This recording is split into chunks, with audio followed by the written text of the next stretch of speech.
Good morning student.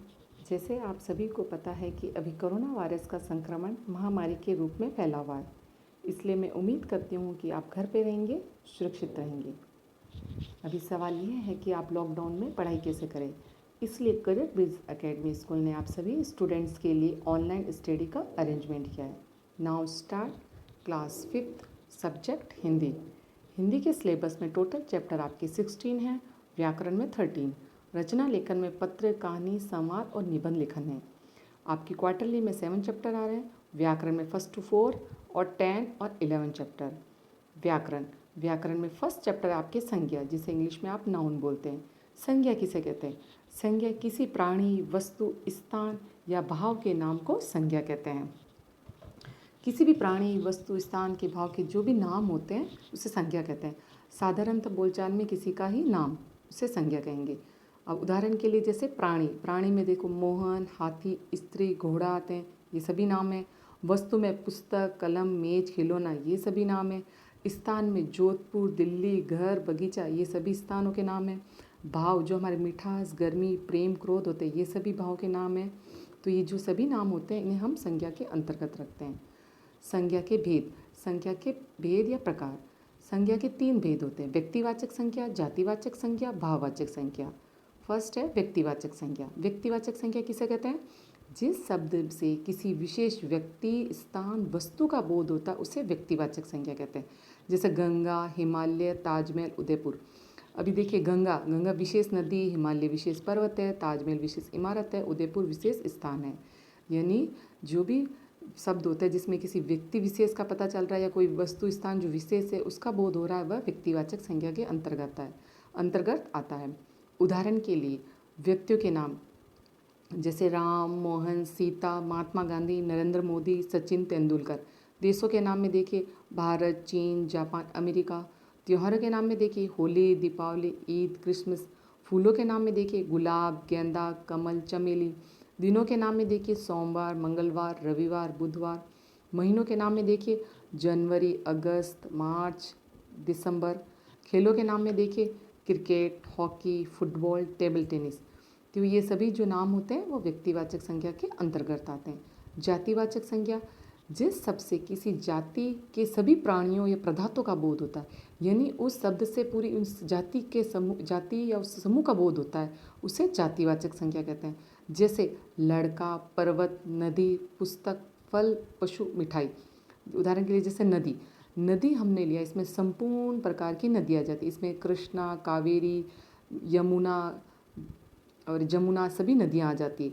अगर मैंने बोला था गंगा नदी, तब ये व्यक्तिवाचक संज्ञा के अंतर्गत आता, लेकिन यहाँ पे हमने नदी कहा है तब ये जातिवाचक संज्ञा के अंतर्गत आएगा। इसी प्रकार पुस्तक, अगर रामायण या रामचरितमानस पुस्तक का नाम लेती तो ये आता व्यक्तिवाचक संज्ञा के अंतर्गत, और सिर्फ हमने यहाँ पुस्तक बोला तो इसमें सभी प्रकार की पुस्तकें आ जाती है, इसीलिए जातिवाचक संज्ञा के अंतर्गत रखेंगे। यानी ये संपूर्ण जाति का बोध करा रही है। इस प्रकार किसी विशेष व्यक्ति, वस्तु, स्थान के बारे में बात नहीं करते हैं, बल्कि हम किसी एक समूह या पूरी जाति के बारे में बता रहे हैं, तब वह जातिवाचक संज्ञा के अंतर्गत आता है।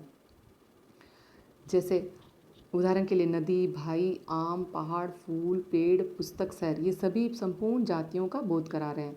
जैसे नदी संपूर्ण जाति का बोध करा रहे, आम में भी कई प्रकार के आम होते हैं, पहाड़ भी कई प्रकार के होते हैं, फूल भी कई प्रकार के होते हैं। तो ये हम एक ऐसे शब्द हैं जो पूरी जाति का बोध करा रहे हैं। अब जातिवाचक संज्ञा भी 2 प्रकार की होती है, समूहवाचक संज्ञा और द्रव्यवाचक। समूहवाचक संज्ञा जिन शब्दों से किसी व्यक्ति या वस्तु के पूरे समूह का बोध हो रहा है उन्हें समूहवाचक संज्ञा कहते हैं। उदाहरण के लिए जैसे सेना, कक्षा, भीड़, टोली, सभा। सेना, उदाहरण के लिए जिस सेना एक सैनिक को देखकर हम नहीं कहते कि ये सेना जा रही है, उस समय कई सैनिक होते हैं तभी हम कहते हैं कि ये सेना जा रही है। भीड़, एक या 2 व्यक्तियों को देखकर हम नहीं कहते कि ये भीड़ है, उसमें काफ़ी लोग होते हैं, कई समूह होता है लोगों का, उसे हम कहते हैं कि ये भीड़ है, यानी कई लोगों का समूह होता है। उसी प्रकार ख आपके इसमें जैसे द्रव्यवाचक संख्या जिन संज्ञा शब्दों से ऐसे द्रव्य पदार्थ का बोध होता है जिनसे अनेक वस्तुएं बनती हैं, वे द्रव्यवाचक संख्या के अंतर्गत आते हैं। जैसे सोना, चांदी, लोहा, दूध, पानी, घी, तेल आदि, ये किसके अंतर्गत आएंगे? द्रव्यवाचक संख्या के अंतर्गत। अब हमें भाववाचक संख्या जो तीसरी है। भाव यानी इमोशंस जो हमें जिनको हम महसूस कर सकते हैं उन्हें हम भाववाचक संज्ञा के अंतर्गत रखते हैं। जिस शब्द से किसी प्राणी या पदार्थ के भाव, गुण या स्वभाव का बोध होता है उसे भाववाचक संज्ञा कहते हैं। जैसे वीरता, क्रोध, खुशी, प्रेम, मिठास। जैसे कोई क्रोध या खुशी होती है, ये क्या होते हैं? हमारे भाव होते हैं। इनको हम महसूस कर सकते हैं। इनको कोई नापा और तोला नहीं जा सकता, इनको सिर्फ महसूस किया जाता है। अब जैसे व्यक्ति और प्राणी से संबंधित कैसे भाव होंगे? खुशी, गुस्सा, बचपन, वीरता, ममता, दर्द, सुख, बुढ़ापा, ये सभी व्यक्तियों या प्राणियों के संबंधी भाव होते हैं। स्थान और प्रकृति से संबंधित गहराई, सुंदरता, चढ़ाई। और वस्तु से संबंधी भाव सुगंध, लालिमा, मिठास, खटास, मोटाई। सुगंध, हम फूल को देख सकते हैं लेकिन उसकी सुगंध को क्या करते हैं? हम महसूस कर सकते हैं। तो ये हमारे जिसको हम महसूस करते हैं वो भाववाचक संज्ञा के अंतर्गत रखते हैं। इस प्रकार हमने आज